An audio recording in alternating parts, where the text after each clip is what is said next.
ঝিলিক, আরে আপনি? বলছিলাম কি, আমার কাছে এই হ্যান্ডসেটটা পড়েই ছিল, সিম কার্ড ভরাই আছে। আপনার ফোনটা তো ভেঙে গেছে, আপাতত এটা ইউজ করতে পারেন।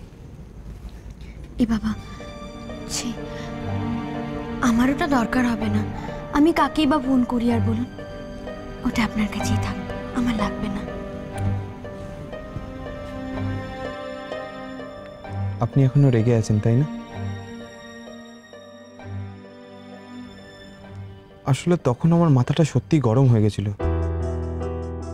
তারপরে ভেবে দেখলাম হতেই তো পারে আপনি পুলিশ থেকে ঘাবড়ে গেছিলেন, কিন্তু ওই খুনিগুলোকেও তো ধরা দরকার। সত্যি তখন একটুখানি রেগে গেছিলেন। I am extremely sorry for that.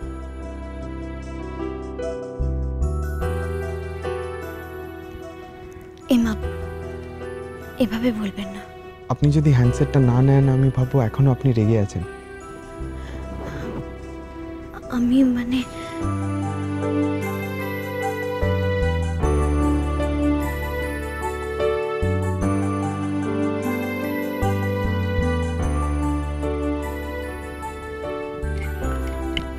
ধন্যবাদ। Most welcome. আমি এখন চলি। Good night. Good night.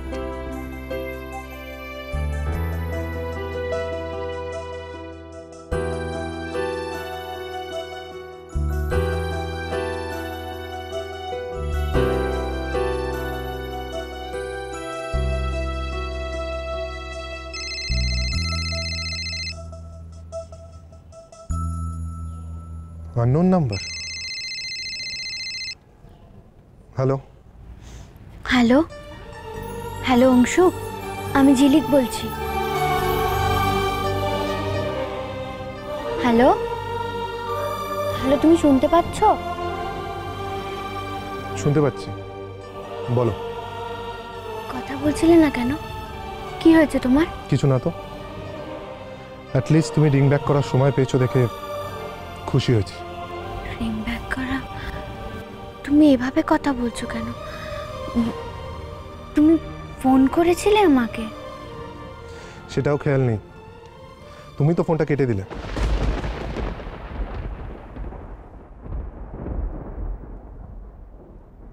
তাহলে মনে হয় ওদেরই কেউ হবে। আসলে কি হয়েছে জানো তো অংশু, আমার ফোনটা না হাত থেকে পড়ে ভেঙে গেছে। হয়তো তুমি সেই সময় ফোন করেছিলে আর ফোনটা কেটে গেছে। তুমি এটা কি করে ভাবলে বলো তো যে আমি তোমার ফোনটা কেটে দেব? তাহলে এটা কার নাম্বার? এটা রাজদীপের নাম্বার। আমার ফোনটা ভেঙে গিয়েছিল দেখে ও আমাকে এটা দিয়েছে। ওর কাছে এটা পড়েই ছিল, ভাগ্যিস ও আমাকে ফোনটা দিয়েছিল, নাহলে তো আমি তোমার সাথে কথাই বলতে পারতাম না। আর তুমিও ভাবতে যে আমি বোধহয় ইচ্ছে করে তোমার ফোনটা কেটে দিয়েছি। তুমিও জানতে পারতে না যে আমার ফোনটা আসলে ভেঙে গেছে। হ্যালো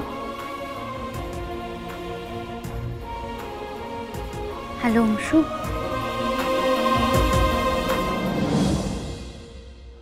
শুধু কথার কথা বলে কোনো লাভ নেই ঝিলিক, আমার ভাল লাগছে না। তুমি ভালো আছো, তুমি ভালো থাকো। Good night. অংশু, আমি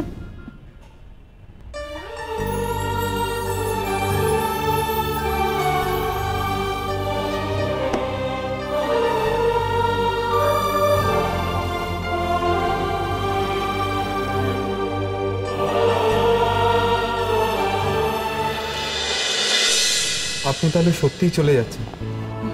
যেতে তো হবে। যখন মনে হবে চলে আসবেন, মনে করবেন এটা আপনার আর একটা বাড়ি, মেয়ের বাড়ি। সবে তো আলাপ হলো, ভেবেছিলাম জমিয়ে আড্ডা দেব, তার হলো না। পরের বার এলে কিন্তু আর আমি ছাড়বো না, অনেকদিন থাকতে হবে। আসি তাহলে। নমস্কার। আসুন। সাবধানে যাবেন। আপনার লাগেজগুলো গাড়িতে রেখে এসেছি।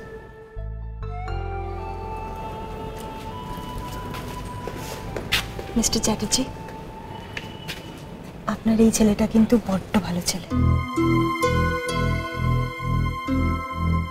আপনার এই ছেলের কিন্তু কোনো তুলনা হয় না মিস্টার চ্যাটার্জি। ও একদিনে আমার জন্য যা করেছে আমি সারা জীবনেও ভুলব না। সব সময় আমাকে আগলে রেখেছে, সাহস দিয়েছে, ভরসা দিয়েছে।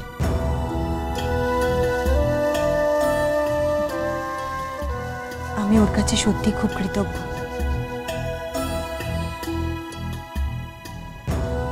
আশীর্বাদ করি বাবা, অনেক বড় হও, সুখী হও। আমি আপনার জন্য এমন কিছুই করিনি। কি জানেন, সব কিছু থেকেও কিছু না থাকার যন্ত্রণাটা যে কি সেটা আমি বুঝি। তাই হয়তো আপনার অসহায়তাটাও বুঝতে পেরেছি।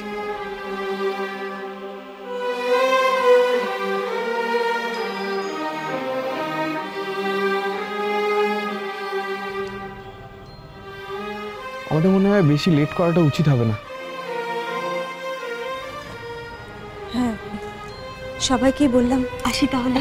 আসো আসো আসো।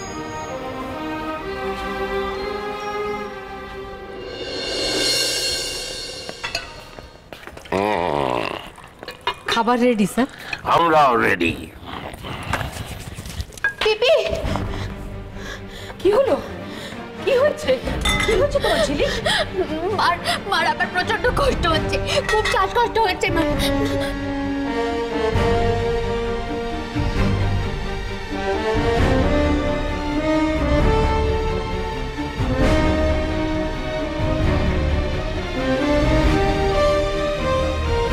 ওর শ্বাসকষ্ট সমস্যাটা এখনো মেটেনি দেখছি।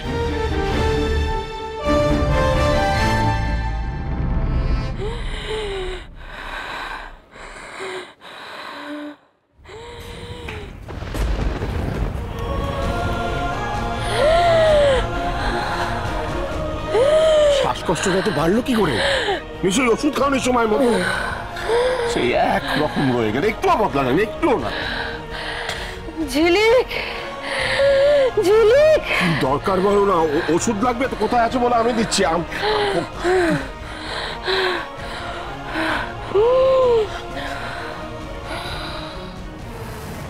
নিজেও নিজেকে সামলাতে পারবে না, কারোর সাহায্যও নেবে না, সেই এক জেদ, এক স্বভাব।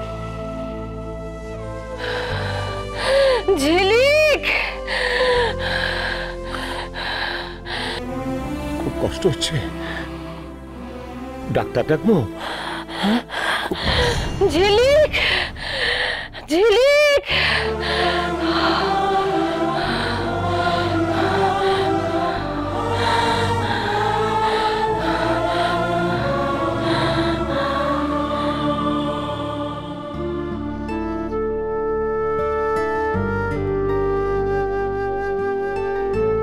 কেন এলে আমার কাছে? আমার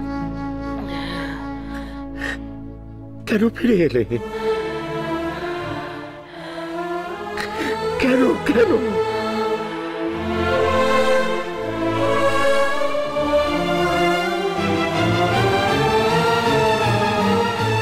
তুই কেন সকলকে ব্যস্ত করে ডেকে আনলি?